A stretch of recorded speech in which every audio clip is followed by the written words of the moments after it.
उसके वचन को सुनने में ध्यान केंद्रित कर सके। ये वचन आशीष देता है। ये वचन जब हमारे हृदय पटल पर आता है तो हमारा सिस्टम बदल देता है। प्रभु सिस्टम बदलने के लिए, क्योंकि सिस्टम गौरव था। कल यदि हमने ध्यान दिया, मिशन रियाज ने वचन में बोलते बोलते बड़ी सुंदर बात बोली थी। आप लोगों ने यदि इसको उसके ऊपर गौर फरमाया हो तो वो था कि जब परमेश्वर ने आदम को रचा तो उसके अंदर अपना आत्मा डाला, और जब तक आदम आज्ञाकारी रहा तब तक परमेश्वर की आज्ञा अनुसार चलता रहा, और परमेश्वर को आदम का प्रत्येक काम अच्छा लग रहा था, और परमेश्वर लगातार संगति कर रहा था।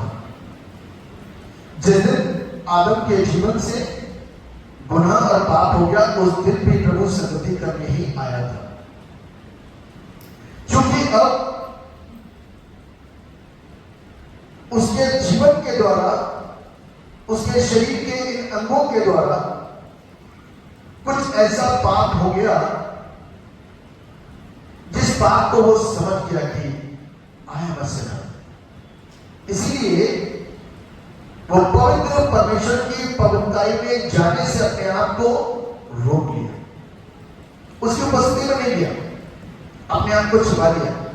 जब हम पापी होते हैं ना, तो हमारा चेहरा बता देता है कि हम पापी हैं।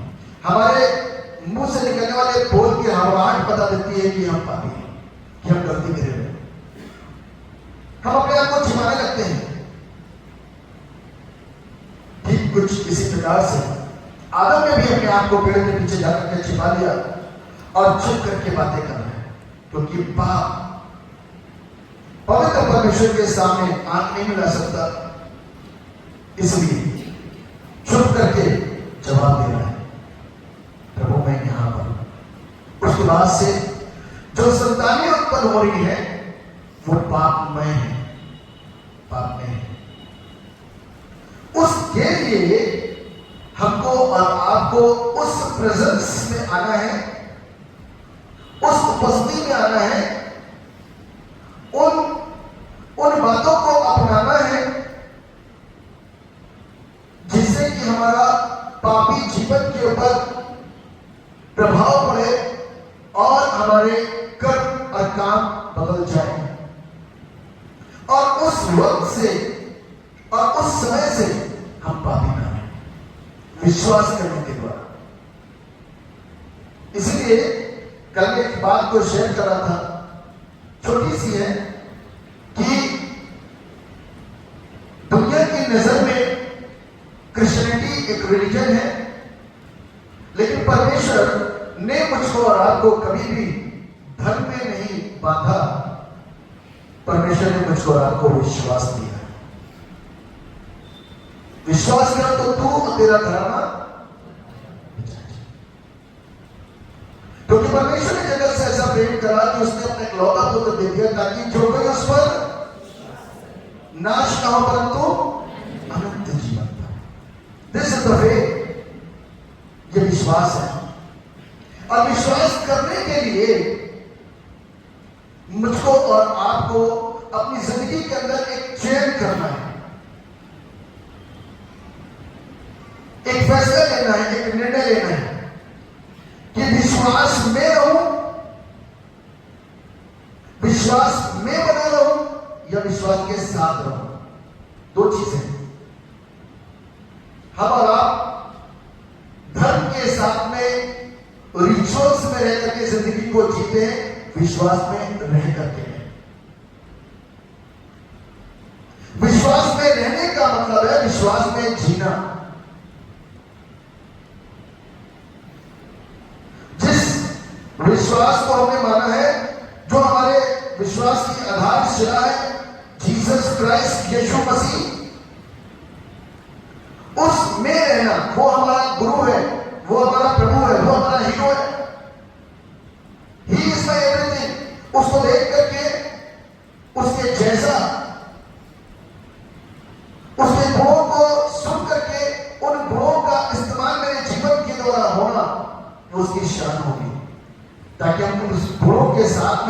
बाहर निकलेंगे ना, तब उसकी शान बिखरेगी, इधर उधर फैलेगी, एक बीज के समान।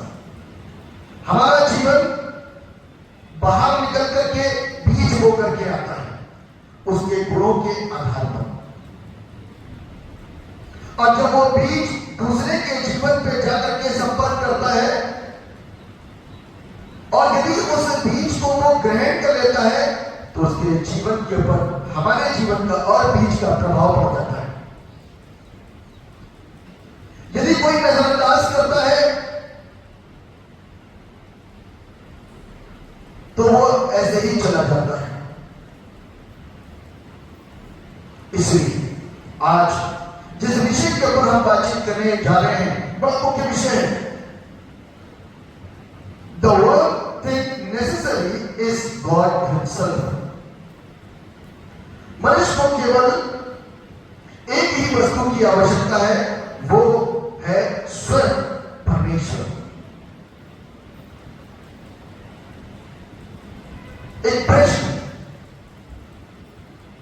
परमेश्वर से अलग होकर के क्या हम कुछ कर सकते हैं? हम बहुत योग्य हैं, लेकिन गाना क्या गाते हैं? योग्यता से बढ़ करके दिया। जितने योग्य थे उतना नहीं, उससे बढ़ करके दिया। गाने गा रहे हैं और हमें पता है गाने के बोल का अर्थ क्या है। योग्यता से बढ़ करके दिया। हम उसके योग्य नहीं थे, लेकिन फिर भी उसने उससे कहीं ज्यादा ऊंचा, उससे कहीं ज्यादा अधिक, उससे कहीं ज्यादा आपको दिया। दुगना दिया, ताजा दिया। गाते ना।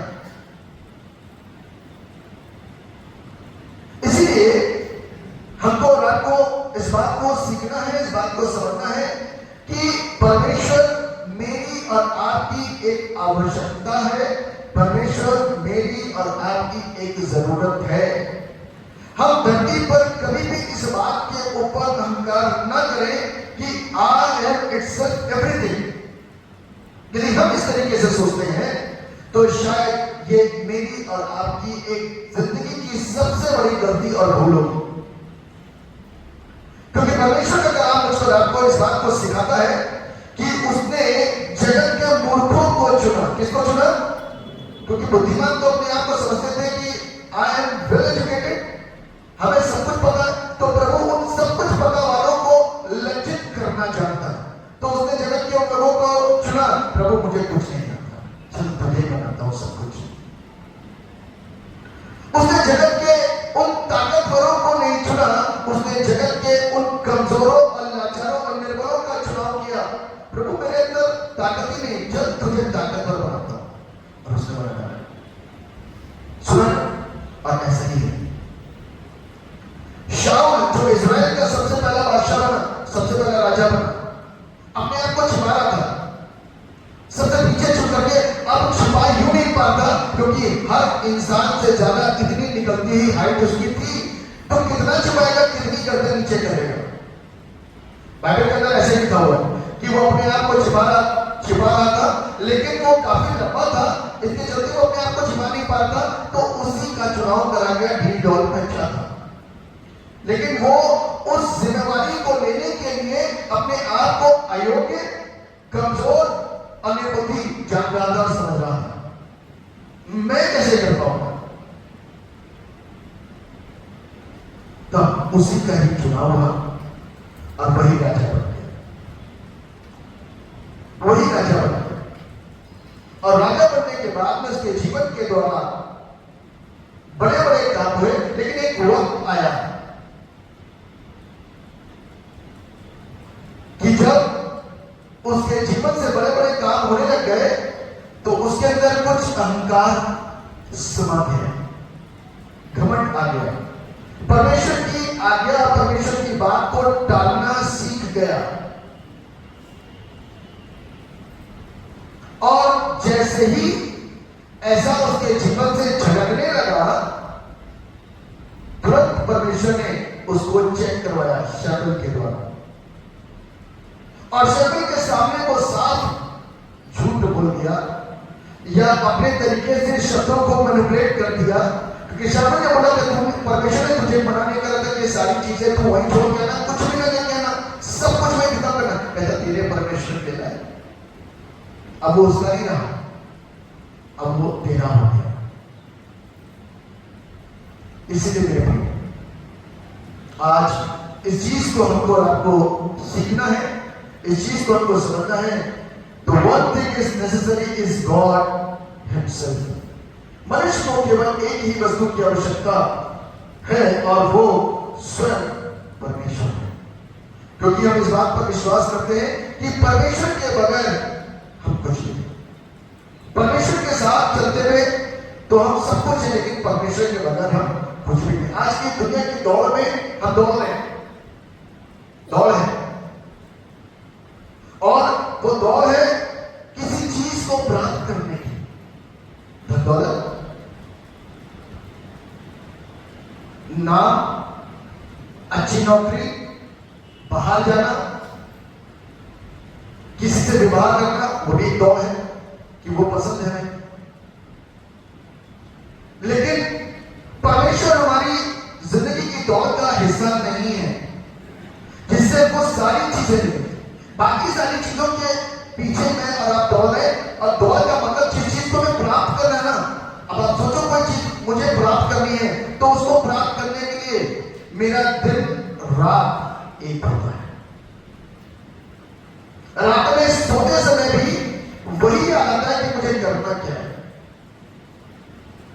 दिन में जाते हुए भी दिमाग के अंदर सिर्फ वही होता है उसको कैसे प्राप्त करना है।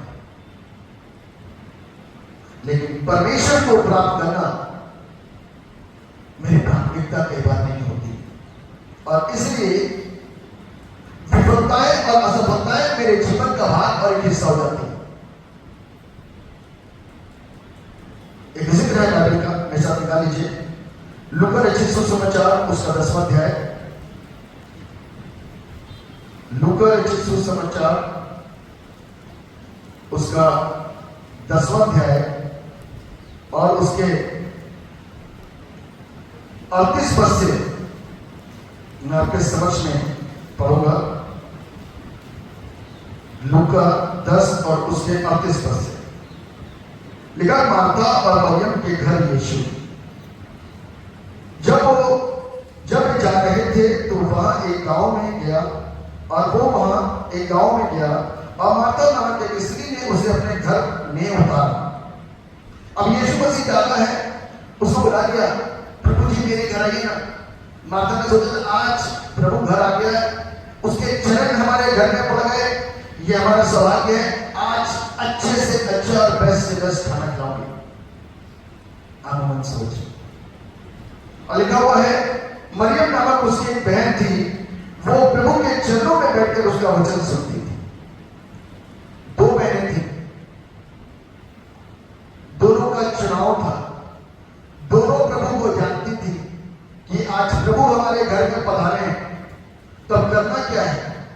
एक कहती मैं अच्छा खाना बना के खिलाऊंगी, एक कहती है मैं उसके चरणों पर बैठ करके वचन सुनूंगी। क्या उसके मुख से निकलेगा, सिर्फ ध्यान नहीं होगा, सिर्फ चेहरा नहीं देखना है, मुंह से जो निकल रहा है उसको ध्यान से सुनना है। प्रभु जो मुख से अपनी बातों को, वचन को शेयर कर रहा है, बांट रहा है। मरियम की टकटकी सिर्फ यीशु के द्वारा निकलने वाले हर एक उन शब्दों के ऊपर जो उसके जीवन को बदल रहे हैं उस पर लगी हुई है। और माता रोटी बेलने में लगी हुई है, दाल बनाने में लगी हुई है, और सब्जी बनाने में लगी हुई है। आखिरकार जो उसकी जिंदगी का चैन था, उस चैन में जो उसने स्वयं किया था, उसने एक वक्त पर आकर के उसने हिम्मत हार दिया, दौड़ के अंदर आई, और लिखा हुआ है 40वें पद में, परंतु मार्था सेवा करते करते घबरा गई, उसका साहस टूट गया, और उसके पास आकर कहने लगी, हे प्रभु क्या तुझे कुछ चिंता नहीं कि मेरी बहन से मुझे सेवा करने के लिए, कि मेरी बहन ने मुझे सेवा करने के लिए अकेले ही छोड़ दिया है। अब आप देखिए क्वेश्चन किया किससे जा रहा है, बहन तो सुनेगी नहीं। बहन ने कहा बेशक तू बड़ी हो, मुझे तेरी सुननी नहीं है। तो उसने किसको चुना? तुझे दिखाई नहीं देता, बोल दे एक बार इससे। अब दोनों किचन में बैठ जाएगी, मरियम की आशिक भी खत्म, जो बरकत मरियम को मिलनी थी वो भी खत्म। हम तो डूबेंगे ही, तुम्हें भी ये डूबेंगे, है? यही एक कहानी है ना, पुराना जुमला, हम तो डूबेंगे, तुम्हें भी ले डूबेंगे। न तुम सुनो ना हम सुनेंगे। ऐसा हो अच्छी बात है तुम्हारे अंदर आ जाए तो खाना बनाने करे जाएंगे। तब यीशु मसीह के द्वारा दिया गया एक टिप्पणी लिखा हुआ है, इसलिए उससे कहे कि मेरी सहायता करे। प्रभु ने उससे उत्तर दिया, मार्था, हे मार्था, तू बहुत बातों के लिए चिंता करती है और घबराती है, परंतु एक बात आवश्यक है और उस उत्तम भाग को मरियम ने चुन लिया है जो उससे छीना न जाए। यीशु ने इन सिर्फ इस सेंटेंस के द्वारा 7-8 शब्दों के द्वारा यह संदेश मुझको और आपको दे दिया है कि मैंने और आपने कौन सा भाग चुना है। मैंने शुरुआत बताया ना कि दुनिया के इस दौर में, जीवन के इस दौर में मैं और आप भाग रहे हैं और अपना भाग चुन करके रखा है कि हमें ये प्राप्त करना है, हमें ये प्राप्त करना है, हमें ये प्राप्त करना है, हमें वो प्राप्त करना है, हमें 5 साल बाद वो वाला प्राप्त करना है और 10 साल के बाद वो प्राप्त करना है, 8 साल के बाद मैं ऐसा हो जाऊंगा, 5 साल के बाद मैं ऐसी हो जाऊंगी। ये भाग चुन रखा है। लेकिन बाइबल को इस बात बताती है, परंतु एक बात आवश्यक है और उस उत्तम भाग को मरियम ने चुन लिया है जो उससे छीना न जाए। तो मरियम से कौन सा भाग छीना नहीं जाएगा, वहां पर आपको पता होना चाहिए। मरियम ने यदि परमेश्वर के वचन के ऊपर मन लगाया, मरियम ने यदि परमेश्वर के वचन के ऊपर ध्यान दिया, मरियम ने यदि परमेश्वर के हर एक शब्दों के ऊपर ध्यान दिया, तो उसको समझ में आई एक इंपॉर्टेंट बात, without God I am nothing, but with God I am everything. ये छोटा सा सेंटेंस है जो बड़ा आसानी से मरियम ने समझ लिया। उसको पता है कि बाइबल में एक बात कही गई, पहले उसके धर्म और उसके राज की खोज कर तो सारी वस्तुएं तुझे, लेकिन हम पहले धर्म और राज की खोज करने से पहले सारी वस्तुओं की खोज करते हैं, और जब सारी वस्तुओं की खोज करते हैं तो यीशु मसीह से प्रार्थना करते हैं, प्रभु आप सुनते हैं। हम चर्च तो जाते हैं, दसवां चीज देते हैं ना, दसवां चीज देते हैं, और पादरी साहब जब आते हैं तो घर में दुआ भी करवा लेते हैं, रोजों में भी लगातार रहते हैं, हर संडे जा रहे हैं। एहसान करता है यीशु मसीह के ऊपर, देखो आज हम आ गए।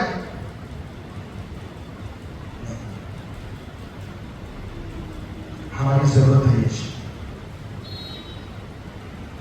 यीशु हमारी जरूरत है, हमें मालूम है। आज ये हम खुश नसीब लोग बैठे हैं यहाँ पे, आपको पता है अभी एक हमारे मित्र हैं कनाडा गए, आप लोगों के भी जानकार अजीज होंगे वहाँ पे, आपको भी इसका नॉलेज होगा कि चर्च के अंदर वहाँ पर कहने के पादी साहब, मालूम मैंने क्या देखा? मैंने कहा जी क्या देखा? कहने के सिर्फ बुजुर्ग लोग बैठे थे चर्च के अंदर, सिर्फ बुजुर्ग लोग, बस वही देख रहे हैं। उन बुजुर्गों में रिएक्शन नहीं है, समझ गए? जब बोला जोर से हालेलुया तो आपका रिस्पॉन्स, जवान बैठा हुआ बोलेगा जोर से हालेलुया तो रिस्पॉन्स आएगा, लेकिन वो कैसे आएगा? जवान नदारत है, चर्च से जवान नदारत है, बच्चे नदारत है, सिर्फ बुजुर्ग लोग बैठे हैं, बस 8, 10, 15, 20 चर्च की शोभा बढ़ा रहे हैं, उठे खड़े हुए बैठे फिर घर चले। कुछ कर नहीं सकते आप। या तो अपनी जिंदगी के ऊपर बैठ करके आप सोच जता रहोगे हमारी संतान की काश हमारे अगल बगल होती। उत्तम भाग लोग छोड़ रहे हैं। क्या हो रहा है? उत्तम भाग लोग क्या कर रहे हैं? छोड़ रहे हैं। बाइबल कहती है पर लोगों ने जब फांसी पे करी तो बाइबल में लिखा हुआ है कि उपवास की प्रार्थना ठहराओ, रखो। उपवास में रहकर के, उपवास का मतलब खाना ना खाना मात्र नहीं है। खाना ना खाना एक वजह इसलिए बन गए कि खाना खाने के लिए हम डिस्टर्ब ना हो, क्योंकि हमारी आदत 3 टाइम के खाने की है, 2 टाइम की चाय की है। तो पूरे 12-13 घंटे के अंदर हमको 5 बार पेट की पूजा करनी बहुत जरूरी होती है, ठीक है ना। और इस बीच में पानी कितनी बार, गर्मी का सीजन हो जाए कितनी बार पानी। तो इसलिए इन सारे डिस्टर्बेंस से बचने के लिए हमको खुदावन के भवन में बैठ करके कि हमको कोई डिस्टर्बेंस ना हो, इसलिए खामोशी के साथ में अपने कोठरी में बैठ करके या आराधनालयों में बैठ करके, इबादत गांव में बैठ करके, हैकल में बैठ करके, चर्च में बैठ करके सुकून की आराधना और इबादत करें, ताकि उस उत्तम भाग को कैसे प्राप्त किया जाए और वो उत्तम भाग मेरे लिए कितना जरूरी और अनिवार्य है उसकी ताकत को हम जानने पाए, उसके साथ अपनी ट्यूनिंग को सेट करने पाए। जो चीजें आंखों ने नहीं देखी, जो चीजें कानों में कभी नहीं सुनी, जो बातें चित्त में कभी नहीं समाई, उसके लिए कुछ समय उपवास का दिन ठहराओ, ताकि लोग चर्च में बैठ करके उस इबादत में शरीक होकर के उस उत्तम भाग को प्राप्त करके उन आशीषों को जो आत्मिक है, जो स्वर्ग से मिलती है, प्रभु देखता है हमारा परिश्रम, प्रभु देखता है हमारा त्याग, वो उतर आता है। और जब वो उतरता है ना तो खाली कोई नहीं रहता, सब आशीष प्राप्त करते हैं। कोई बैठे बैठे आशीष प्राप्त करता है, कोई सामने आकर के आशीष प्राप्त करता है, कोई आराधना सुन करके आशीष प्राप्त करता है, कोई आराधना करते करते आशीष प्राप्त करता है, क्योंकि हमने उत्तम भाग चुन लिया है। यदि आज मैं और आप उस उत्तम भाग को चुनेंगे मेरे प्रियो, तो संसार की हर एक को वस्तु जिसकी कामना हम करते हैं, हमारी कामना बहुत थोड़ी है, हमारी कामना बहुत लिमिटेड है, बहुत छोटी है। परमेश्वर बड़ी देता है, योग्यता से बढ़ करके देता है, चाहतों से भी कहीं अधिक बढ़ करके देता है, क्योंकि वो देने वाला परमेश्वर है, हमको लेने वाला बनना है। जब परमेश्वर से हम लेते हैं तो बाहर देना भी सीखें। इसलिए बाइबल हमको इस बात को सिखाती है मेरे प्रियो कि बगैर परमेश्वर के मेरी और आपकी लाइफ कंफ्यूजन से भरी हुई है। कंफ्यूज है, करें क्या? ये फैसला लें या फैसला लें, इस रोड पे जाए किस रोड पे जाए,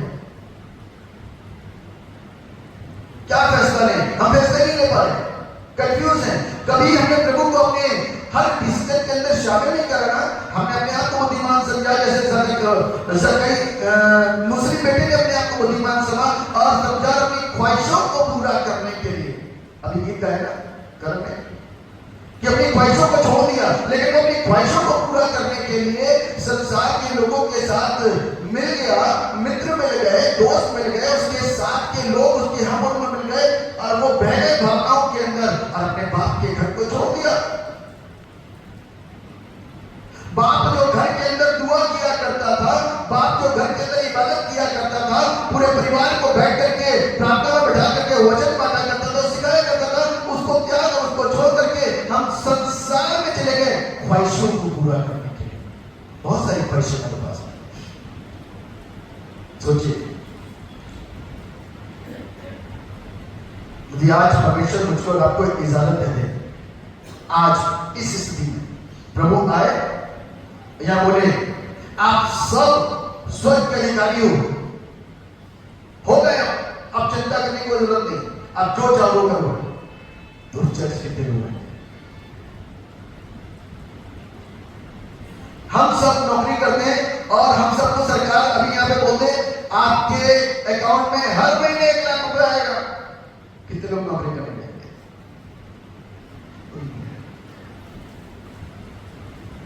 हमको सब आराम चाहिए, इसलिए परमेश्वर के भवन में भी मालूम है आराम से आते हैं। यदि नौकरी में जाना हो, किसी से मिलना हो, किसी का फिक्स टाइम हो तो टाइम पे पहुंचेंगे। प्लेन से कहीं जाना हो तो 2 घंटे पहले पहुंचे, क्योंकि 2 घंटे पहले इंटरव्यू हमारे साथ हो गया, हमारी फ्लाइट मिस हो गई, हम 2 घंटे के पहले पहुंचना था, लेट हो गए पहुंचते पहुंचते, वो वाली फ्लाइट मिस, कनेक्टिंग करके जानी पड़ी। तो हमको डर है टाइम से पहले पहुंचना, पैसे की बर्बादी होती है, यहां क्या बर्बादी हो रही है? आ जाएंगे आखिरी का वैकेशन में मिल जाए, बस उसमें उत्तम भाग नहीं चुना, इसलिए जिंदगी के अंदर तरह तरह की बातों के अंदर मन लगा हुआ है। जैसे मार्था का मन संसार और संसारिकता में लगा हुआ था, खाना खिलाने में लगा हुआ था। खाना खिलाना गलत बात नहीं, मैं उसको गलत नहीं कहता, लेकिन मैं इस बात को जरूर से जोर डालता हूं। एक बात मेरे पास्टर न्यूटन करके थे इलाहाबाद में, और बहुत अच्छे पास्टर थे। मैं इलाहाबाद वाली असेंबली में था, हम लोग प्रीच करने जाया करते थे। तो उनके अंदर रोजों के दिनों के अंदर एक बड़ी अच्छी आदत सीखी मैंने उनसे, कि रोजों के दिनों के अंदर जब वो जाते थे ना, तो उन्होंने देखा, उनकी जिंदगी का तजुर्बा था कि जब रोजे के घर में, जैसे रोजे होते थे, घरों में जब दुआएं होती थी, तो लोग इस बात के लिए ज्यादा परेशान होते थे, दुआ के लिए नहीं मेरे घर में दुआ है, इस बात के लिए ज्यादा परेशान होते थे कि हम क्या खाना खिलाते हैं। उधर प्रचार हो रहा है, उधर सीटी लग रही है ना, ताजा खा के पहले सब गर्म करो, बाद में तो ठंडा ही खाना खाते हैं, है ना। तो वो क्या हुआ, इसलिए उन्होंने अपने चर्च के अंदर अनाउंस किया कि ना मैं रिफ्रेशमेंट लूंगा और ना मैं खाना खाऊंगा, क्योंकि उस दिन की जो मुख्य उनके लिए अतिथि हैं वो तो पासवानी होते हैं, वो इज्जत कर रहे होते हैं। लेकिन इस बात को भूल जाना कि जो उत्तम भाग है उसी में हम नहीं बैठे। साल में एक बार दुआ रोजों की, और उस दुआ के अंदर हम नहीं बैठ रहे हैं, हम तरह तरह के अरेंजमेंट करने में लगे हुए हैं। पता लगा बीच रास्ते में सब लोग बैठे, समोसे का डब्बा लगा रहा है। इंतजाम पहले होने चाहिए, माफ कीजिएगा, ये चीजें शिक्षा की नहीं, हमको सीखनी है ना। क्या हो रहा है, ये जो मार्था है ना, ये खाना बनाने लगी है, बुरा काम नहीं कर रही है, यीशु मसीह का इंतजार कर रही है। लेकिन यीशु मसीह सिर्फ खाना खाने के लिए नहीं आया। बाइबल को बात सिखाती है कि यीशु मसीह ने बोला कि मेरे भाई बहन, मेरे माँ बाप वो है जो परमेश्वर के वचन को सुनते और ध्यान देते। तो मरियम उनके लिए इंपॉर्टेंट थी उस वक्त, मरियम क्या थी उनके लिए इंपॉर्टेंट। इसीलिए यीशु मसीह ने बोला मरियम क्या करते, खाने का करते, बहन कितनी हेल्प नहीं कर सकती, यीशु मसीह ने बोला। यीशु मसीह ने इस बात को बोला, एक बात आवश्यक है, और उस उत्तम भाग को मरियम ने चुन लिया है जो उससे छीना ना जाएगा। इस उत्तम भाग के जरिए ही मरियम की सफलता तय है, इस उत्तम भाग के जरिए ही मरियम का स्वर्ग का राज्य तय है, इस उत्तम भाग के जरिए ही मरियम का नाम जीवन की पुस्तक में लिख दिया गया है। इस उत्तम भाग को सुनने के द्वारा ही मरियम के अंदर का मैल मिटेगा। इस उत्तम भाग को सुनने के द्वारा मरियम के अंदर एक नया वस्त्र धारण हो जाएगा, एक नई जीवन, नई आज्ञा, नई बातें आ जाएंगी। इस उत्तम भाग के चुनने के द्वारा मरियम मेरी बेटी कहलाएगी। इस उत्तम भाग के चुनने के द्वारा मरियम इस सेवा को करेगी कि कई लोगों के जीवन को बचाने योग्य बन जाएगी। आप सोचो कि ये वाला गाना चुने जिसमें आराधना में मजा आ जाए, लेकिन कोई एक ऐसा बंदा जो सवेरे दुआ करके आकर के बैठे, साधारण गाना यदि गाना शुरू कर देगा, आप और हम सामर्थ में भर जाएंगे। क्योंकि उत्तम भाग क्या है, वो प्रार्थना करके आया। बगैर प्रार्थना किए आप आराधना नहीं कर सकते, वो प्रभाव नहीं आएगा। हम प्रेजेंटेशन करने के लिए नहीं है, हम उसकी उपस्थिति को मान रहे, आराधना इसलिए हुआ करती थी। मालूम है आपको, एक वक्त था पुराने अहदनामे का, जब राजा ने प्रभु के दास को, नबी को बुलाया, जाओ ये काम समझ में नहीं आ रहा कैसे होगा। तब उसने बोला गवैयों को और बजवैयों को बुलाओ। जब गवैये बजवैये आए ना, और जब आराधना शुरू हुई, तब परमेश्वर का वो नबी आत्मा में भर गया, और जब वो आत्मा में भरा तब उसने राजा को बुलाया, ऐसा ऐसा ऐसा ऐसा कर, तब तेरे कार्य हल होंगे। यानी कि आराधना का मकसद होता है कि चर्च आशीष को प्राप्त करे, लोग आशीष को प्राप्त करें। ये मेरी ताकत और मेरी योग्यता से नहीं होगा, मेरे अच्छे गाने से नहीं होगा, ये परमेश्वर की उपस्थिति में जाकर के उससे मांगने के द्वारा होगा। जो चर्च में और आप देखना चाहते हैं, आत्मिक सामर्थ्य, प्रोफेटिक, वो तब होगा जब मैं और आप उस उत्तम भाग को चुनेंगे। मरियम ने चुना, और जब उसने चुना तो वो आशीषित हुई। कई बार हम अपनी ताकत लगाते हैं। टाइटैनिक की हिस्ट्री आपको पता होगी। जिसने टाइटैनिक बनाया उसका कहना था, मेरा जहाज डूब नहीं सकता। अल्टीमेट वर्ड्स थे उसके, डूब नहीं सकता। कितना स्पेशल बनाया है उसने। हर एक प्रबंध है, हर एक चीज है, हर एक ऐसी चीज इनबिल्ट है कि यात्रियों को कोई भी नुकसान नहीं हो सकता। बेस्ट से बेस्ट है। पहले दिन ही डूब गया। परमेश्वर के सामने अहंकार किसी का नहीं चलता। पहले दिन ही वो डूब गया। और क्या होता है, हम और आप इस बात को देख पा रहे हैं, जिसने अपनी सारी बुद्धि लगा दी, जिसने अपनी सारी शक्ति लगा दी, जिसने अपना सारा पैसा लगा दिया, खुद तो डूबा। और जितने लोगों को उसने विश्वास दिलाया था ना, कुछ नहीं होगा। ये देखिए मेरी बुक है, सब कुछ लिखा है, कैसे कैसे कैसे दिया। आज की तारीख में कोई भी दवाइयां नहीं है ना, तो बता देते हैं, वो लिखा होता है उसके ऊपर कि इन किन दवाइयों से मिलकर के दवाई बनी है, इससे आपको क्या लाभ होगा और क्या लाभ नहीं होगा, कैसे डोजेज लेने हैं, कब कब लेने, सब एक्सप्लेन कर दिया जाता है। वैसे ही कुछ नहीं होगा। और जो विश्वास करके आए थे वो डूब गए। तो इसलिए मेरे प्रियो, आज हमको और आपको देखना है। कई बार जीपीएस भी हमको कहीं ना कहीं ऐसी पहाड़ियों को जाने लटका देता है कि हमारा पता जाते हैं। हम भी जाते थे एक बार, एक बेटे का पैसा चिंता ना करिए, जीपीएस के द्वारा चल रहा है। और ऐसी जगह जाकर के हमको बता दिया, आगे कुछ ही नहीं है, घर बना हुआ। हमने कहा तुम कहाँ ले, तुम्हारा जीपीएस हमको कहाँ लेकर के पहुंचा दिया। तो कई बार मनुष्य की बुद्धियां जो परमेश्वर से तालमेल नहीं करती, जो अपने ऊपर विश्वास करती, वो असफल और विफल हो जाती। इसलिए आज हमारे जीवन के अंदर यह फैसला होना चाहिए कि हमें कौन सा भाग प्राप्त करना। बाइबल कहती है, नीति वचन उसका 30 है। मेरे साथ निकाल लीजिए, नीति वचन की पुस्तक उसका 30 है, और उसके 9वें पद में लिखा है, क्या है धन्य है वो मनुष्य जो बुद्धि पाए और वो मनुष्य जो समझ प्राप्त करे, क्योंकि बुद्धि की प्राप्ति चांदी की प्राप्ति से बड़ी और उसका लाभ छोटे सोने के लाभ से भी उत्तम है। अब आप देखिए बुद्धि कितनी बहुमूल्य है। सोना चांदी मेरी जरूरत है, जैसे ही दाम हल्का हुआ हमने तुरंत जाकर के पकड़ लिया सोना चांदी। अब बाइबल को बताती है कि क्योंकि बुद्धि की प्राप्ति चांदी की प्राप्ति से, तो इसलिए हमको क्या प्राप्त करना है, बुद्धि, और उसका लाभ छोटे सोने के लाभ से भी उत्तम। बुद्धि है ना मेरे आपके पास में, और बुद्धि देता कौन है? जब हम उस उत्तम भाग को प्राप्त कर लेते हैं तो वो बुद्धि मेरे और आपके पास में कहां से आती है? स्वर्ग से आती है। और स्वर्ग का परमेश्वर मुझको और आपको क्या करता है? बुद्धि प्रदान करता है, ताकि मैं और आप उस बुद्धि की सहायता से अपनी जिंदगी को आगे बढ़ाएं। सुलेमान ऐसी ही बुद्धि लेकर के चल रहा था।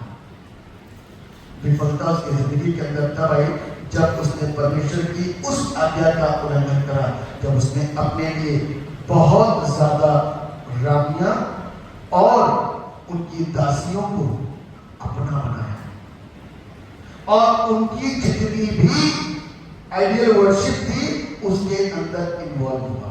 जब जब तक हम गलती ना करें तब तक हम पाप में गिरते नहीं। पाप में गिरने की वजह हम स्वयं होते हैं। हमको शैतान हरा नहीं सकता जब तक हम स्वयं उसके लिए इस बाड़े को जो हमारे चारों ओर बना हुआ है तोड़े। हमारे जीवन की कमजोरी और हमारे जीवन के द्वारा लिए गए एक ऐसे फैसले जो शैतान को अंदर आने का अवसर देते हैं। शैतान ताक में रहता है। शैतान क्या रहता है? ताक में रहता है। आपको मालूम है, कल कोई शेयर कर रहा था, मुझे बड़ा अच्छा लगा कि एक लेडी थी जो हर चीज को बहुत अच्छा कहती थी, वेरी गुड, बहुत अच्छा, सब कुछ अच्छा, सबके अंदर खूबियां दिखाई थी। किसी ने पूछ लिया शैतान क्या है? कहता बहुत अच्छा है। क्यों? क्या वो कभी भी सोता नहीं है और काम करता था, वो एक्टिव है और वो घाट खाने वाले भेड़िए के समान है। आपने जहां छू करी तुरंत एंटर हो गया, आपको मौका नहीं देगा, मुझे मौका नहीं देगा। वो तुरंत चौकस रहता है, चौकन्ना रहता है और तुरंत काम करता है। तो कहने का अर्थ यह है कि आज मुझको और आपको हर एक उन चीजों को समझने की जरूरत है कि जिसको समझ करके, जिसको जान करके मैं और आप अपने जीवन के अंदर एक सही फैसला, यदि मेरा फैसला अच्छा है तो मेरी पत्नी का फैसला भी वैसे ही होगा। मेरा और मेरी पत्नी का फैसला सही है तो मेरी संतानों का फैसला भी वही होगा। आपको मालूम है बच्चे आकर के क्या बोलते हैं? जो माँ बाप से सीखते हैं। मेरे पापा ने सिखाया, मेरी मम्मी ने सिखाया। कई बार बच्चे मालूम क्या बोलते हैं? मालूम है हमको रोज सवेरे उठ करके दुआ प्रार्थना करनी पड़ती, मम्मी पापा खाना नहीं देते। बड़े गंदे, बड़े हुए तो पता चला गंदे नहीं, वो बहुत अच्छे थे, है ना? वो बहुत अच्छे थे क्योंकि उन्होंने उस उत्तम भाग को पकड़ा और वही उत्तम भाग की अच्छी आदतें बच्चों के अंदर डाल दी। आज हम बहुत कुछ है, बहुत कुछ है, हमारे पास बहुत कुछ है। क्या हमारे पास उत्तम भाग है? अभी शुरुआत में एक ओपनिंग प्रेयर हुई, उससे अपनी ओपनिंग प्रेयर के अंदर एक बात बोली गई कि हमने अपने दसवांश के समय को दिया। यही बोला था, दसवांश का समय दिया। सिर्फ संडे को, वो तो आपकी वजह से नहीं हुआ, वो तो 45 घंटे के अंदर खत्म, तो दसवांश कैसा है?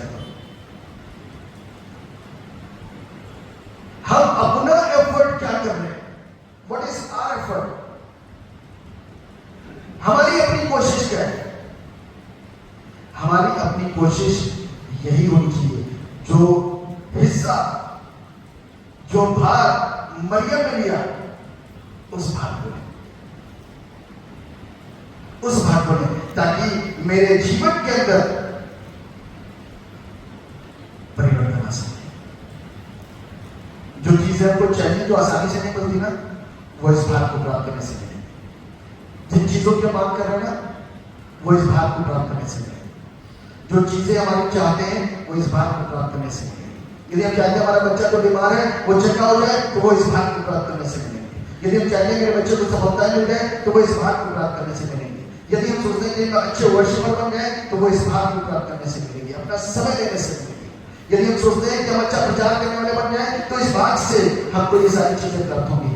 हम सोचते हैं कि हमें बहुत नॉलेज है, बहुत पढ़ लिए, हम इस अपनी एजुकेशन के सहारे से अच्छा प्रचार कर सकते हैं, तो आप अच्छा प्रचार बेशक कर सकते हो, लेकिन प्रभावशाली नहीं होगा, प्रभावशाली नहीं होगा। हम बहुत अच्छा मिल करके बोल सकते हैं, लेकिन प्रभावशाली नहीं होगा। जिस बंदे के द्वारा किसी के जिंदगी के ऊपर एक छाप पहुंच रही है, एक प्रभाव पहुंच रहा है, असर पहुंच रहा है, तो वो बंदा दोबारा लौट के आपके पास आएगा।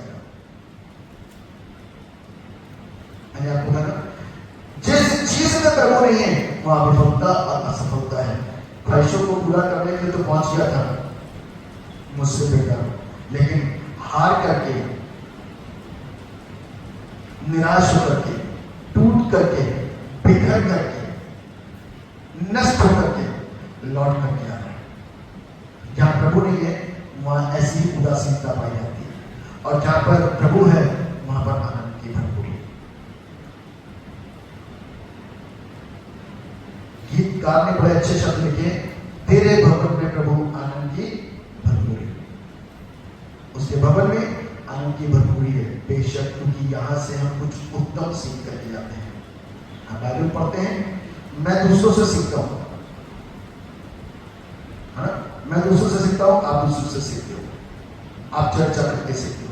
जो अच्छी बातें बनती हैं हम ले लेते हैं, और जो समझ में आता उसको छोड़ देते हैं।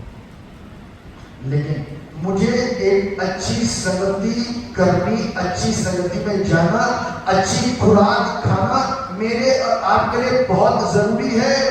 आज के युग में आप देखिए, लोग अपनी खुराक के ऊपर ध्यान देना शुरू कर दिए, अपनी सेहत के ऊपर ध्यान देना शुरू कर दिया है। एंड टाइम चल रहा है ना, हर चीज में मिलावट हो गई है ना? हर चीज में मिलावट हो गई है, इसलिए रूहानी ग़िज़ा भी हमको और आपको चेक करके लेने की जरूरत है।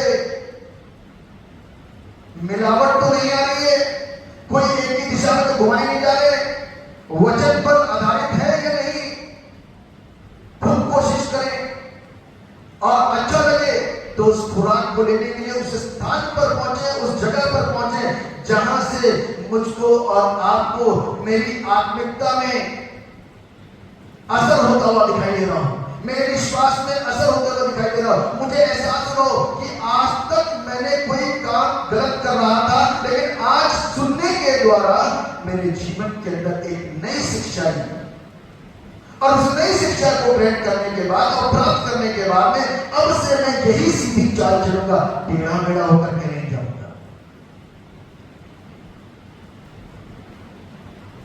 इसलिए हमको और आपको अपने जीवन के अंदर इस उत्तम भाग को चुनना। जब इस भाग को चुन लेंगे तो अच्छा होगा। इसलिए अपनी सारी तैयारियां पहले या बाद। आपको पता, पतरस प्रचार करके आया, 3000 लोगों के जीवन के अंदर काम हुआ। पतरस आराम से बैठा हुआ है और भूख लग रही थी, लेकिन लोगों ने तब खाना बनाना शुरू करा, और इतनी देर के अंदर पतरस को दर्शन आ गया और भूख लग रही थी, तो वो ऐसे सो गया और दर्शन आया और एक चादर उतरी सामने, और पतरस से बोला गया, इसे मार और खा, मार और खा, मार और खा। तो पतरस ने कहा, प्रभु कैसी बातें करो, ये अशुद्ध वस्तु है, मैं अशुद्ध वस्तु खा ही नहीं सकता, सीखा ही नहीं हमने। भोजन तैयार हो रहा है, शारीरिक ताकत प्राप्त करने के लिए भोजन तैयार हो रहा है। तो इसलिए हमको और आपको, घर के लोगों को, जिस जिस घर के अंदर दुआ प्रार्थना होती है, हमारी प्रिपरेशन पहले होनी चाहिए, ताकि हम जो हमने अपने घर के अंदर खुद इस इबादत को रखवाया है, वहां पर बैठ करके परमेश्वर की बातों को सुने, ताकि हम आशीषित हो सकें, हमारे जीवन का हर एक फैसला प्रभु को पसंद आ सके, और हमारी संगति प्रभु के साथ में संपूर्ण हो सके। ये बहुत अच्छा टॉपिक है, बहुत कुछ है, लेकिन सारी चीजों को हम आपके साथ शेयर नहीं कर सकते, लेकिन इतना जरूर बता रहे हैं कि हम अपनी योग्यता से उस इटर्नल वैल्यूज को प्राप्त नहीं कर सकते, अपनी बुद्धि से नहीं कर सकते। हमको और आपको परमेश्वर के सहारे की जरूरत है ना? जब परमेश्वर का सहारा मिलेगा तो सारे काम सरल हो जाएंगे। जब अपनी ताकत और अपनी बुद्धि लगाएंगे तो विफलता हमारे हाथ लगेगी। जब शाऊल ने अपने आप को प्रभु के हाथों में रख दिया तो शाऊल का जीवन आशीषित हुआ और कई हजारों को बचाया। इसलिए हम और आप भी सिर्फ सुनने वाले नहीं है, न ये कहे कि सिर्फ ये काम पास वाले को है। बाइबल कहती है तुम सब राजपदधारी याजकों का समाज हो। याजकों का समाज सारे के सारे परमेश्वर के वो लोग हैं जिनको परमेश्वर के वचन के द्वारा एक औधा मिला है, और हमको और आपको उस शब्दों को ध्यान से पढ़ करके, सुन करके, समझ करके अपने औधे को समझते हुए हमें आज आगे बढ़ने की जरूरत है, ताकि हम अपने अड़ोस और पड़ोस को गुड न्यूज दे सके। यीशु मेरे लिए आया, मेरे लिए जिया, मेरे लिए मरा और जी उठा। ये गुड न्यूज है और वो फिर से आने वाला है। बी रेडी, क्योंकि यीशु आएगा। परमेश्वर इस वचन के द्वारा सबको आशीष प्रदान करें। दुआ करें। जीवित और समर्थी परमेश्वर, धन्यवाद देते हैं